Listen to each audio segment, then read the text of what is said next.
tarde. Muito obrigado, Sr. Almirante.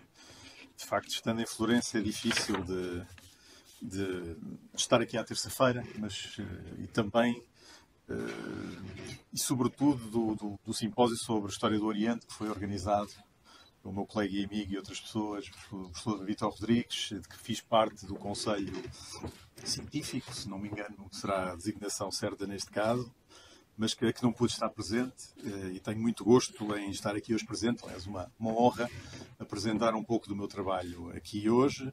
Agradecer ao Sr. Almirante Francisco Vidal de Abreu o convite e também a materialização, depois em detalhes, desse convite ao Sr. Secretário-Geral, que tratou de tudo até a este momento.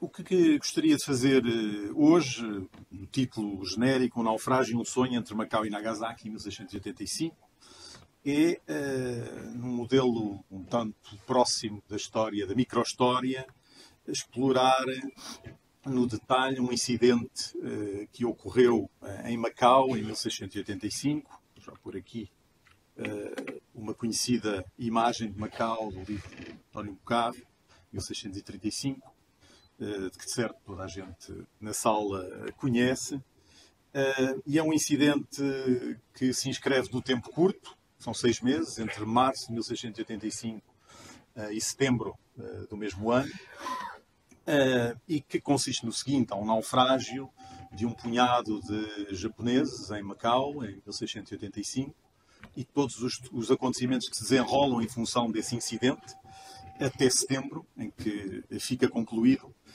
e é isso que acompanharei. É um incidente que é conhecido desde o século XX, conhecido naturalmente e registado na época, e muitos desses documentos irei utilizar aqui hoje, mas que é estudado do ponto de vista histórico, por assim dizer, profissionalmente tratado, desde o século XIX, desde meados do século XIX, em 1836, o sueco Lundstedt escreveu sobre o assunto.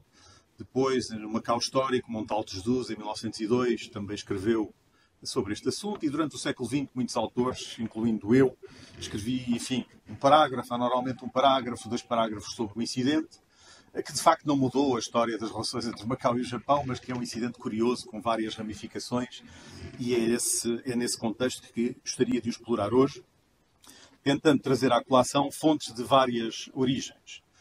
Fontes portuguesas, que são as mais, recorrentemente as mais utilizadas, mas também fontes holandesas e fontes japonesas que existem e para a leitura das quais tive a colaboração muito próxima de um doutorando da Universidade de Leiden, Rure Knost, que está a terminar a sua tese de doutoramento a uma escola muito grande, como é sabido, de impérios europeus e, sobretudo, o Império Holandês, nas relações com uma série de mundos extra-europeus, com uma escola de treino de línguas e de historiografias não europeias muito forte, e, portanto, este meu colaborador neste pequeno projeto tem a vantagem de saber as línguas que eu não sei. Ele não sabe português, eu sei, e ele sabe holandês e japonês. E, portanto, essa investigação do lado holandês e japonês foi feita por ele, e queria agradecer publicamente o seu trabalho. Também queria notar que o que aqui apresento hoje em português é parcela de um artigo maior que sairá numa coletânea de estudos a publicar este ano pela Universidade de Leiden, pela imprensa universitária de Leiden, e que deriva de um encontro que houve em Manila há talvez 2 anos, com o título, e julgo que o título do encontro será o título do volume, Philippine Crossings, Entangled Voices Between Oceans, 1500-1800.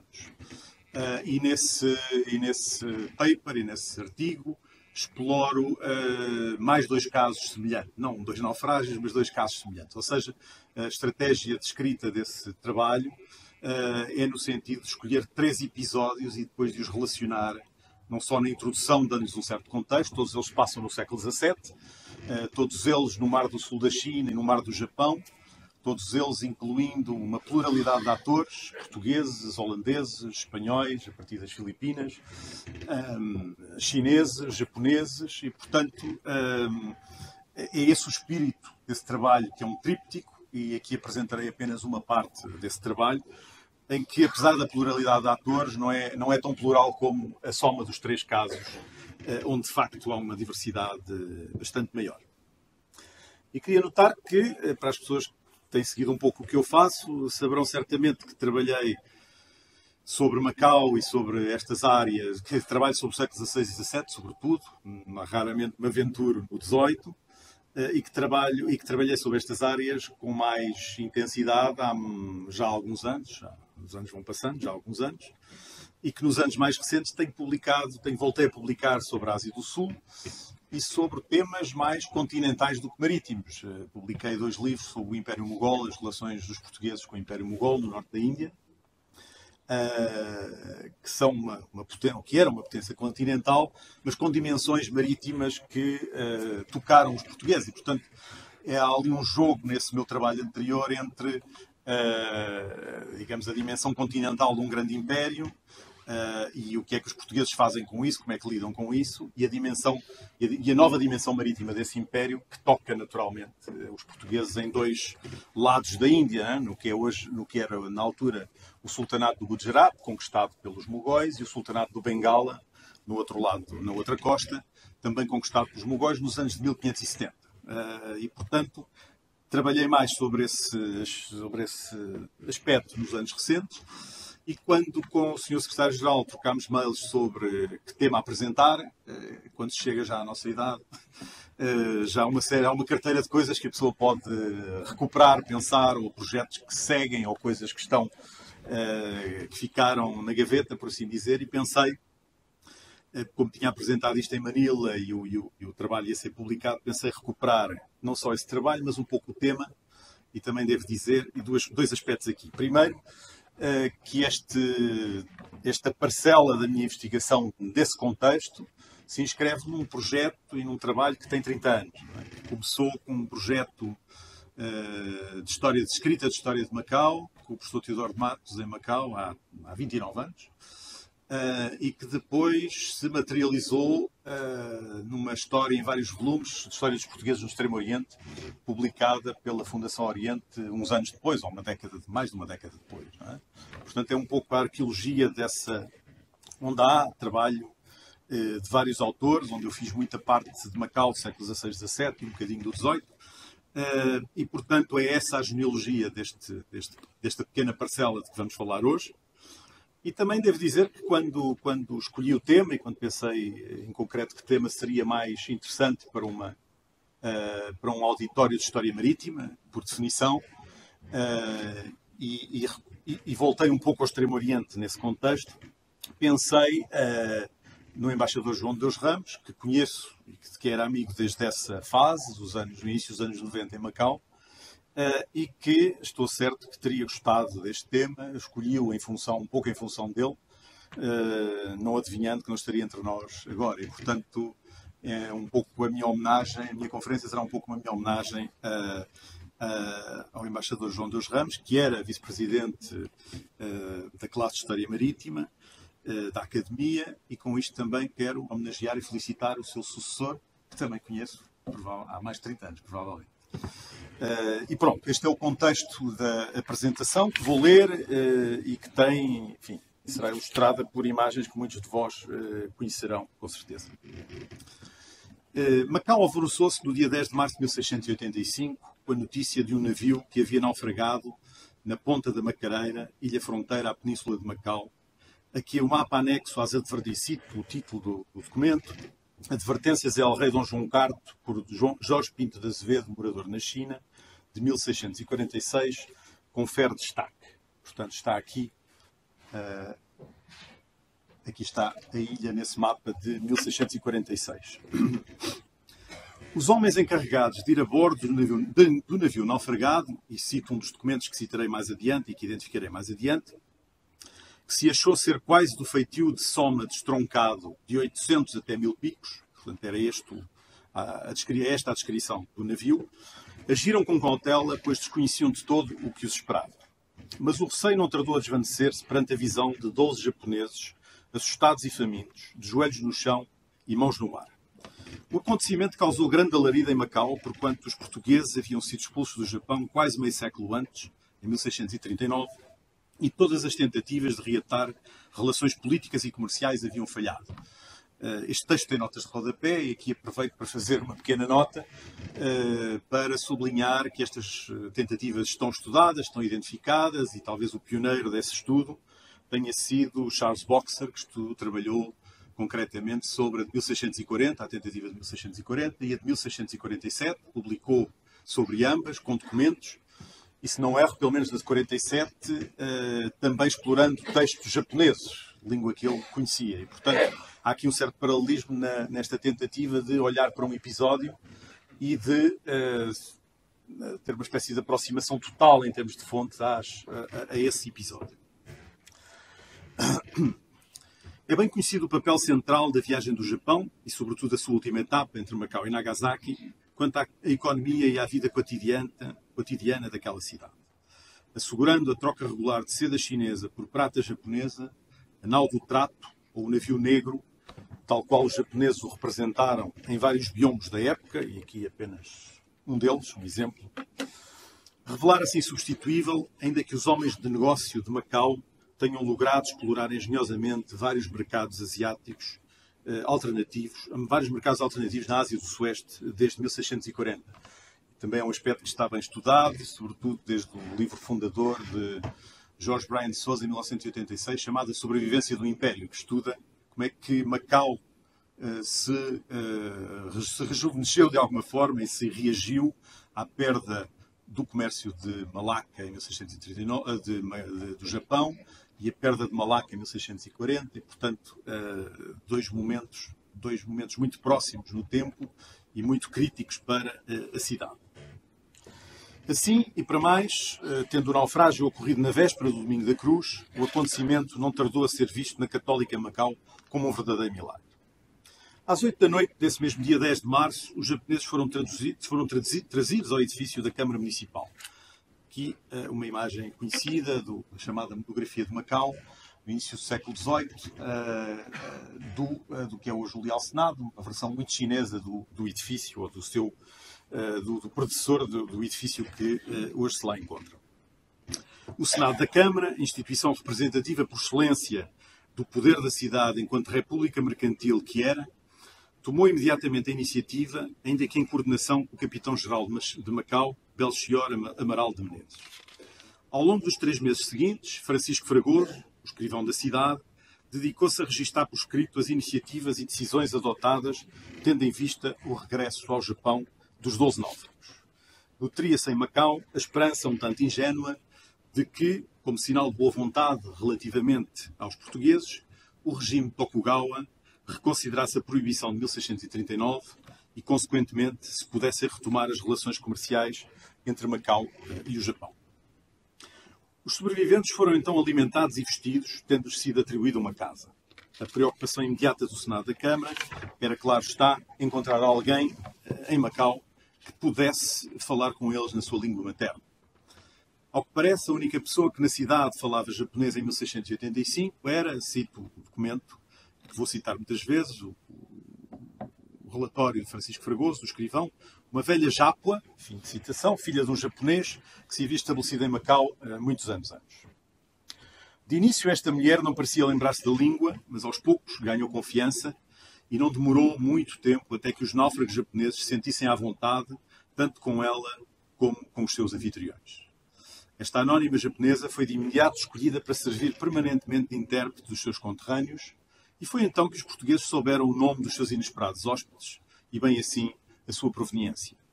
Cito o relatório de Francisco Fragoso: eram de uma terra em Japão por nome Issa, e nela todos de uma rua, deve ser um bairro, provavelmente, chamado Kamishajiro.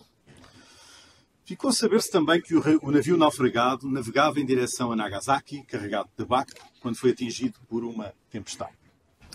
Os meses seguintes foram de muito trabalho na cidade de Macau, com os preparativos para a viagem de regresso dos 12 japoneses ao seu país natal. Era necessário angariar fundos, escolher um navio, nomear um emissário e, sobretudo, afinar uma estratégia quanto ao confronto mais do que previsível com as autoridades de Nagasaki. Lembrar-se-iam certamente os moradores de Macau de 1685 que os membros da embaixada enviada pela cidade ao Japão em 1640 haviam sido mortos uma vez em Nagasaki. O enviado escolhido foi Manuel de Aguiar Pereira, cito, homem viúvo, cidadão principal desta cidade e filho dela, fim de citação, que tinha experiência diplomática na Ásia Oriental. Aguiar Pereira havia estado em Pequim enquanto membro da missão diplomática de Macau, enviada à corte do imperador Kangxi em 1678 e liderada por Bento Pereira de Faria. Já o navio, a fragata São Paulo, era propriedade de Pedro Vaz de Sequeira, um morador de Macau com grande influência no Sião, onde havia ido como embaixador da cidade, não muito tempo antes, aliás. Foram várias as dificuldades que se levantaram durante este período em Macau a propósito dos 12 náufragos, nomeadamente a apertada vigilância chinesa e a pressão recorrente dos funcionários provinciais de Guangdong. Estes, de facto, não demoraram a inquirir acerca da estadia dos japoneses em Macau. 3 mandarins chineses foram enviados à cidade portuguesa no início de abril, com o intuito, cito no mesmo relatório, de examinar os Japões e inventariar-lhe o seu fato. Fim de citação. As suspeitas ainda assim persistiram. Um mês depois, a 4 de maio, o Haitão dos portugueses, e outros mandarins viajaram entre Cantão e Macau por outras razões, mas não deixaram de aproveitar a oportunidade para procurar resolver o problema dos náufragos japoneses. Os contactos foram mediados por um intérprete, em Macau na altura se chamava Jurubasa, um intérprete do Senado da Câmara. Um homem não identificado, mas que seria certamente um chinês convertido ao cristianismo, como tantos outros que desempenharam tais funções na Macau dos séculos XVI e XVII. Vários documentos relevantes foram então produzidos, particularmente a chapa, o decreto, relativo aos 12 japoneses e emitida pelos tribunais de Cantão e enviada aos mandarins locais, regionais, de Anção e os chamados mandarins de Anção e da Casa Branca. Fragoso optou por incluir esta chapa no denso relatório relativo aos náufragos através de um sumário português que logrou reter o tom do documento original chinês. Portanto, não temos o original chinês, mas uma súmula em português.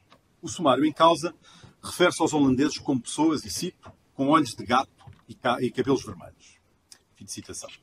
Uma terceira e última intervenção chinesa ocorreu nas vésperas da partida para Nagasaki, quando os portugueses tiveram de solicitar a aprovação das autoridades provinciais para enviar o navio ao Japão. Notar que há uma permanente tensão entre a China e o Japão neste período, no período anterior e no posterior, histórica, por assim dizer, e daí todo este cuidado das autoridades chinesas que tutelavam Macau em relação à presença de um navio japonês, por inofensivo que parecesse. E, portanto, foi necessário pedir essa autorização às autoridades provinciais chinesas para enviar o navio português ao Japão, observando deste modo, e cito de novo o relatório, a nova ordem que há de não poderem os nossos navios fazer viagens sem a tal licença. E esta é a intervenção chinesa no caso.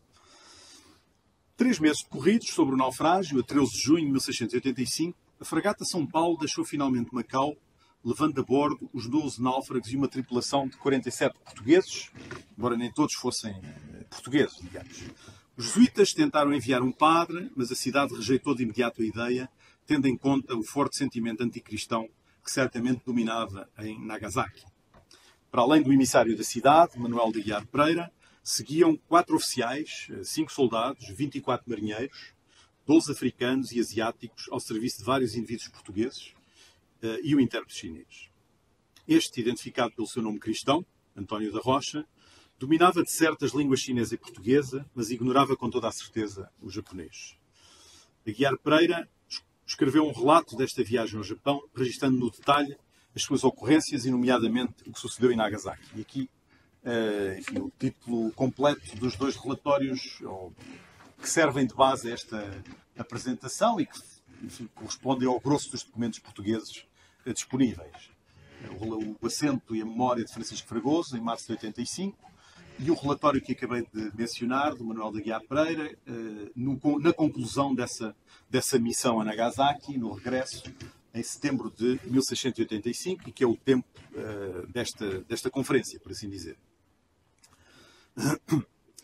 O emissário português levava instruções muito específicas do Senado da Câmara e, bem assim, uma carta da cidade de Macau para o governador de Nagasaki, escrita em 2 línguas, português e chinês, mas sem nenhuma versão japonesa. Daqui mais um problema. Como já se notou, não haveria provavelmente então em Macau quem dominasse a língua japonesa ao ponto de preparar um documento escrito. e este documento em concreto. A fragata São Paulo entrou no porto de Nagasaki 3 semanas depois, a 3 de julho, e aí permaneceu até 30 de agosto. Durante esses quase 2 meses, Aguiar Pereira e os seus homens estiveram sistematicamente expostos aos olhos japoneses, mas também dos holandeses. Felizmente, para o historiador de hoje, uns e outros escreveram sobre o incidente, o que permite comparar as 3 diferentes perspectivas em presença. A portuguesa já foi mais ou menos apresentada, tem a ver com essa esperança da recuperação das relações políticas, diplomáticas e comerciais com o Japão. A outra dimensão, os empregados da Companhia Holandesa das Índias Orientais, da chamada VOC, que viviam em Deshima, sob apertada vigilância japonesa. E aqui uma imagem dessa feitoria japonesa, holandesa. E, finalmente, a terceira parte deste triângulo, os funcionários Tokugawa, do regime Tokugawa em Nagasaki. De forma um tanto irónica, os únicos protagonistas desta história que se mantiveram quase silenciosos foram os 12 náufragos, cuja voz raramente se ouve nas fontes disponíveis. Ouve-se nas fontes japonesas, a que tenho acesso indireto, nas portuguesas e nas holandesas, a que também tenho, no segundo caso, acesso indireto. São referidos, naturalmente, porque estão no centro do episódio, mas não falam na primeira pessoa. Não é? Só no interrogatório que as autoridades japonesas lhes fizeram é que falam na primeira pessoa, e teria interesse de explorar mais esse aspecto.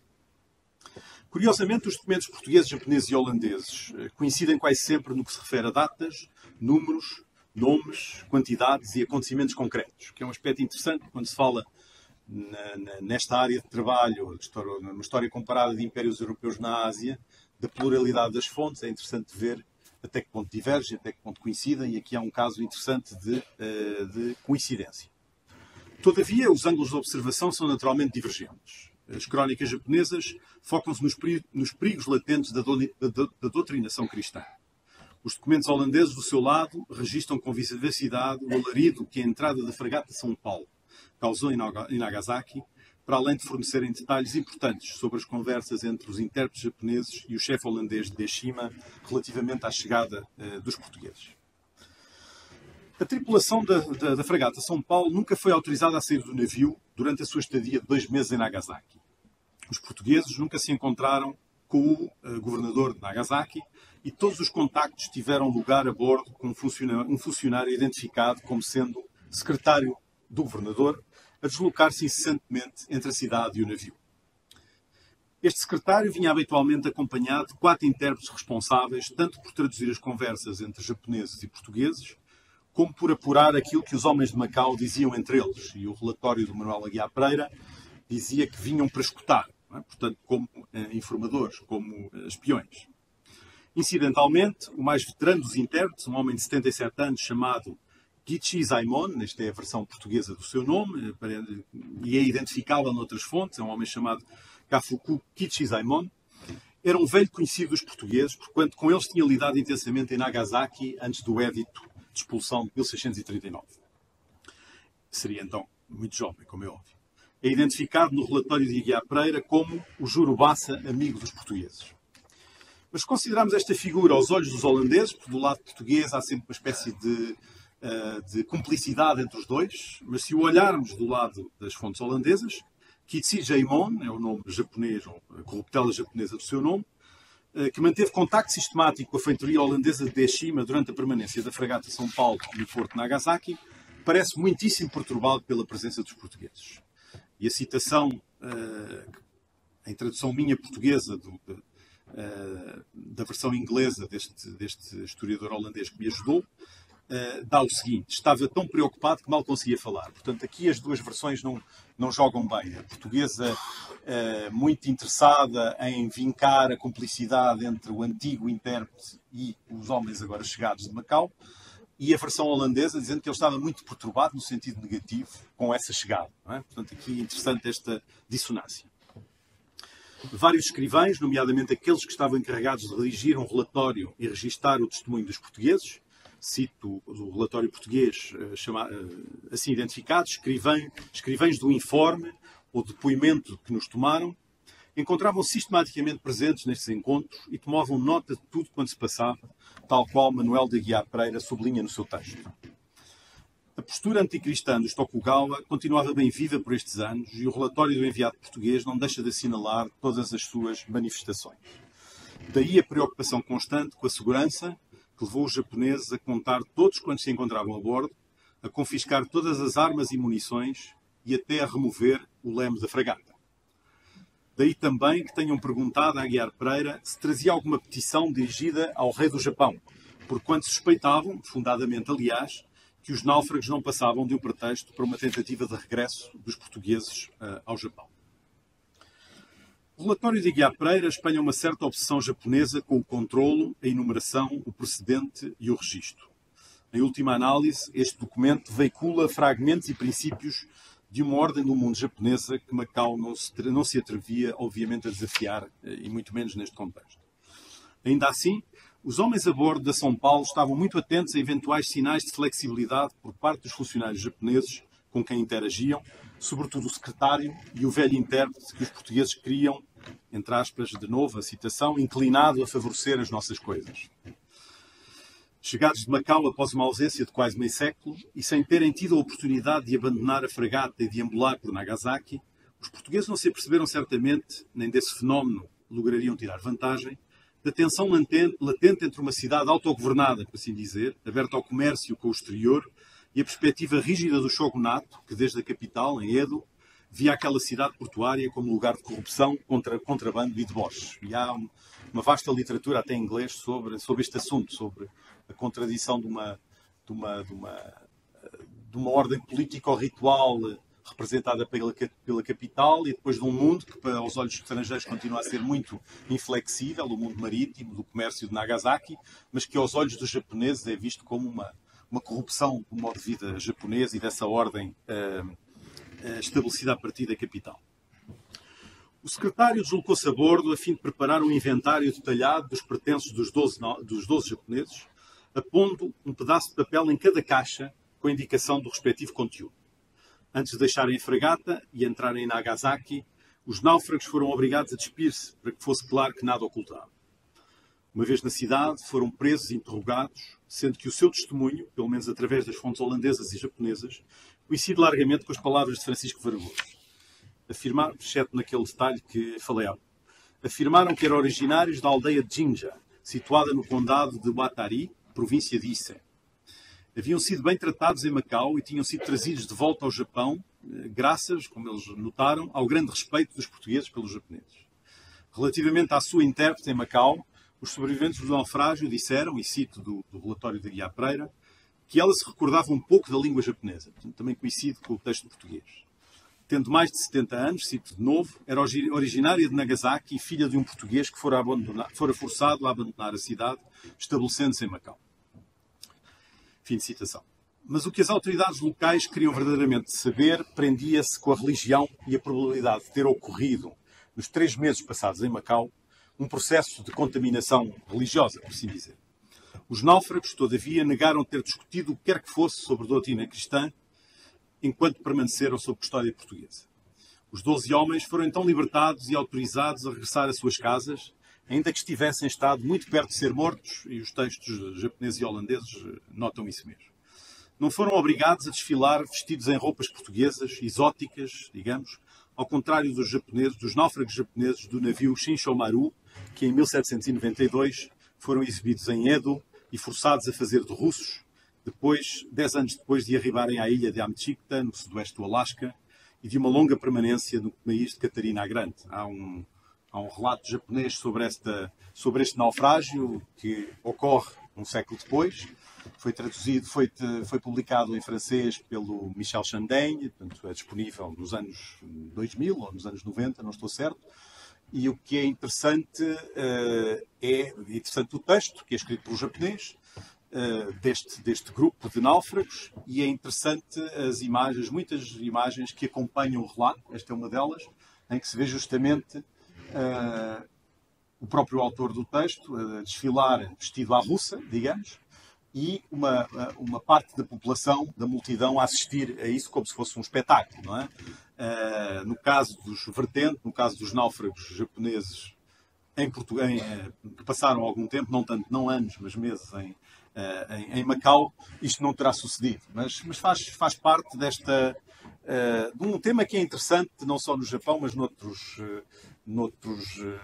potentados políticos da Ásia, que é vestir-se da forma do inimigo ou do outro. Não é? E que significados esse transvestimento, por assim dizer, pode ter. Portanto, neste caso, apenas para ilustrar o que poderia ter sido a experiência destes náufragos, que obviamente não chegou a suceder. Ainda que inclinado a favorecer os portugueses, a crer pelo menos no testemunho destes, o chefe dos intérpretes de Nagasaki não parou de relembrar a Aguiar Pereira, e cito do relatório português, que bom era guardar o preceito, e nesta palavra fiquei entendendo que me falava nos preceitos e ordens que deram e intimaram no tempo que excluíram aos portugueses que não fossem mais ao Japão. Fim de citação. O velho Jurubassa ficou atónito ao saber que os portugueses não conservavam um arquivo em Macau, onde tais documentos permanecessem depositados e pudessem ser consultados quando necessário. Cito de novo, que bom era guardar as ordens e papéis que foram do Japão, 50 anos antes, e que sem dúvida estariam guardados na cidade, sublinhou ele.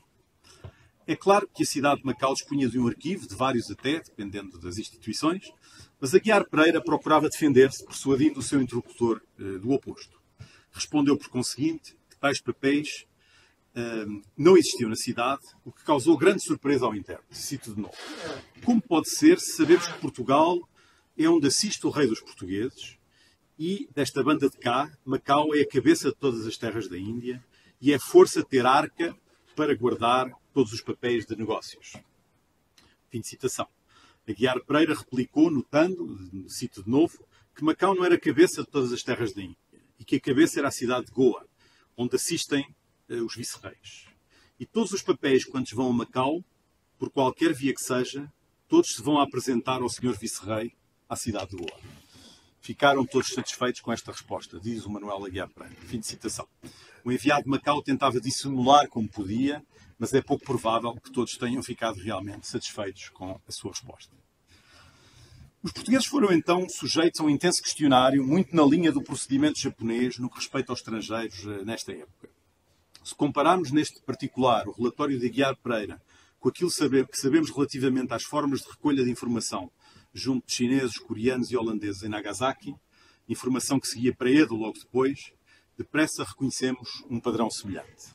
Há também similitudes relevantes com as 54 perguntas que, segundo o relato do holandês Hendrik Hamel, também do século XVII, haviam sido colocadas pelo governador de Nagasaki em setembro de 1666 a cada um dos 8 holandeses que lograram chegar àquela cidade, Nagasaki, na sequência de uma fuga bem-sucedida da Coreia, onde haviam naufragado em 1653, quando seguiam a bordo do navio Sperver. Portanto, o que pretendo aqui trazer é mais um caso, um naufrágio, neste caso não do naufrágio japonês, mas do naufrágio holandês, que é contemporâneo, levemente mais anterior deste naufrágio japonês que estamos a falar, e que é muitíssimo bem documentado, também do ponto de vista visual.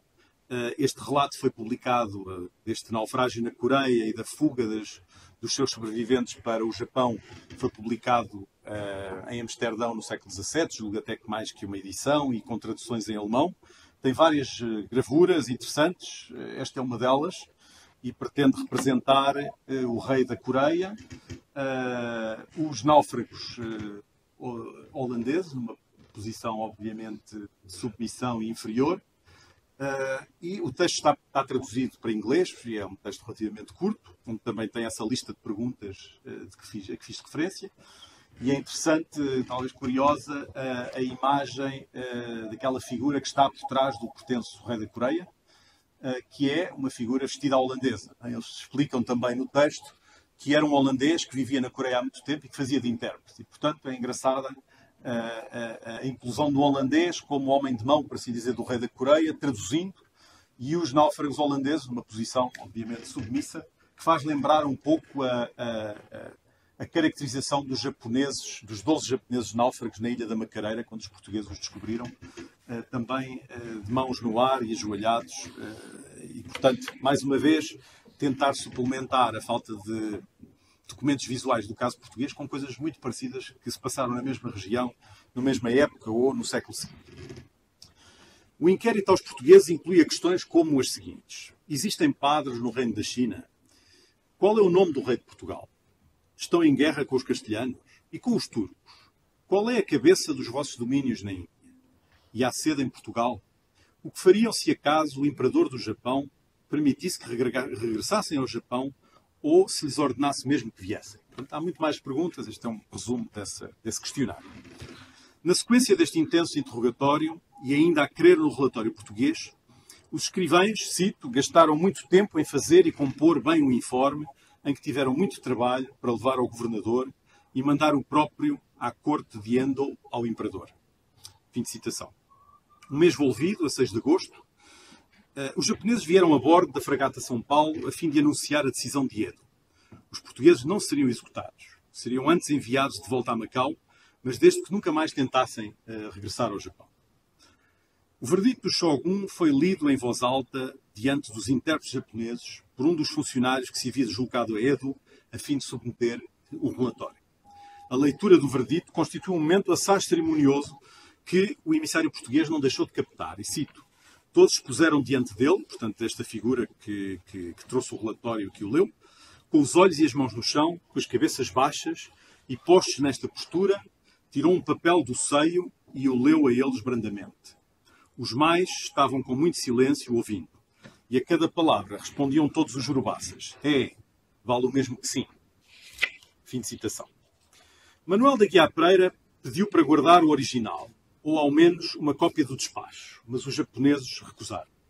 A alternativa consistiu em registar no papel, e palavra por palavra, cito também no relatório, a tradução oral de pouca qualidade que foi então feita pelo intérprete principal. Portanto, há um documento japonês, o tal intérprete principal, aparentemente mais próximo, mais cúmplice dos portugueses, fez uma tradução livre oral do japonês para português e o embaixador ou o emissário português registra-o em papel. Não é? Portanto, é engraçado, é interessante ver estas camadas que o documento está sujeito, por assim dizer. Uma vez preparado este interessante documento, a Guiar Pereira verificou que o mesmo não identificava o governador de Nagasaki. O enviado português insistiu então para saber o nome do governador, por forma a incluí-lo na tradução portuguesa do documento. Mas os japoneses recusaram uma vez mais. Pediu então um recibo, e é a palavra que usa, que comprovasse que os 12 japoneses tinham sido entregues. Mas foi-lhe dito que nada seria posto por escrito. Passado algum tempo, o secretário do governador, que os portugueses identificam como relativamente mais próximo da causa portuguesa, por assim dizer, acabou por revelar a identidade do seu superior. O seu nome era, na versão portuguesa, Kawaguchi Goizamon Sama, ou, de facto, Kawaguchi Goizamon, que governou Nagasaki entre 1680 e 1693, alguém que o médico alemão Kempfer, que viveu no Japão e escreveu sobre o Japão largamente, havia de conhecer e de escrever mais tarde. Está aqui, enfim, foram despícios do seu livro, que foi publicado, aliás, postumamente, em 1727. Tenho a citação em inglês dessa descrição, se tiver interesse nas perguntas e respostas. E um dos intérpretes informou que o Shogun se chamava Turco, que é uma versão complicada, porventura uma de veras estranha corruptela de Tsunayoshi, Tokugawa Tsunayoshi, que governou entre 1680 e 1709. Portanto, este é o turco da versão portuguesa, não se percebe, enfim, como é que a corruptela chegou a tanto, por assim dizer. Manuel da Guiar Pereira partiu para Macau a 30 de agosto de 1685, certamente desapontado com o resultado da sua jornada. A política anticristã dos Tokugawa inviabilizava, cito, tornar o santo evangelho àquele império, fim de citação, como se sonhou logo no dia em que os náufragos foram resgatados da ilha da Macareia. De um ponto de vista estritamente comercial, e a crer no que a Guiar Pereira pudera observar da sua fragata durante o tempo que passou em Nagasaki, não havia modo de fazer renascer o navio negro. O enviado de Macau vira chegar ao porto 4 naus holandesas carregadas e 50 somas chinesas, cada uma de 500 a 600 toneladas, o que significava que os portugueses e os seus negócios eram agora largamente dispensáveis. De mãos vazias, a Guiar Pereira chegou a Macau a 23 de setembro de 1685. Meio ano decorrido sobre o naufrágio dos 12 japoneses e quase meio século após o édito de expulsão, o sonho macaense de regresso ao Japão tinha chegado ao fim. Para concluir, enfim, pode-se ler estes documentos, este conjunto de documentos, e sobretudo os portugueses, que é onde vai mais escorado este trabalho, de várias maneiras. E podem-se tirar conclusões e encontrar dimensões interessantes muito variadas. Eu escolhi 4 pontos de reflexão para uma conclusão e, portanto, passaria a ler essa conclusão. Como interpretar este episódio inconsequente, inscrito num tempo brevíssimo, movimentando personagens relativamente secundários e que não deixou verdadeira marca nas relações entre Macau e o Japão no período moderno? Existem certamente vários ângulos de análise que tornam significativa a história dos 12 japoneses naufragados na Ilha da Macareira em 1685. Escolhemos os seguintes 4.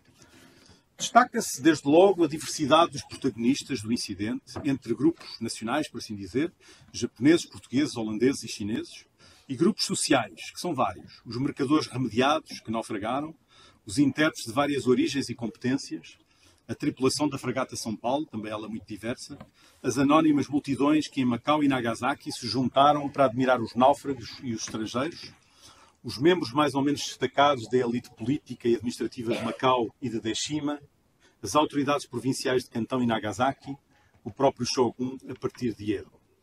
Ressalta, em segundo lugar, a omnipresença da memória e do registro, a lembrança viva da proibição de 1639, 50 anos depois, e as decisões escritas que a suportaram. Os minuciosos relatórios de Fragoso e Aguiar Pereira, a documentação produzida pelos tribunais de Cantão, as decisões do governador de Nagasaki e do imperador do Japão, os inúmeros exercícios de tradução oral e escrita que tiveram lugar naqueles 6 meses de 1685, entre 4 cidades, Macau, Cantão, Nagasaki e Edo, e um navio, a fragata São Paulo. Deve sublinhar-se ainda que este episódio se reconhece no quadro de uma história trágico-marítima relativamente ignorada, arredada da celebração literária de que a verdadeira história trágico-marítima foi objeto no Portugal dos séculos XVI, XVII e XVIII. Esta outra história é feita de vários naufrágios no Mar do Sul da China e no Mar do Japão, envolvendo navios diversos e tripulações das mais variadas origens, desde o pequeno navio sem nome que arribou à Ilha da Macareira em 1685, ao holandês Sperver, que naufragou na Coreia em 1653, ou ao japonês Shinshomaru, que encalhou na ilha da Amchitta em 1782. Estes e outros casos produziram materiais escritos e visuais que pedem visão de conjunto. E, portanto, o que de alguma forma se propõe é, em vez de olhar só, digamos, ao fenómeno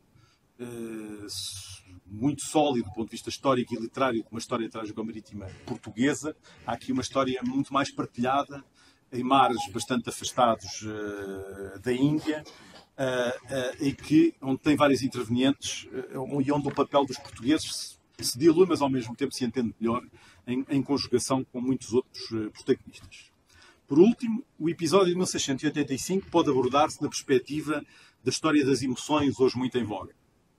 Falamos de homens sob stress, para recuperar a feliz expressão de Russell Wood aplicada aos que venceram a carreira da Índia.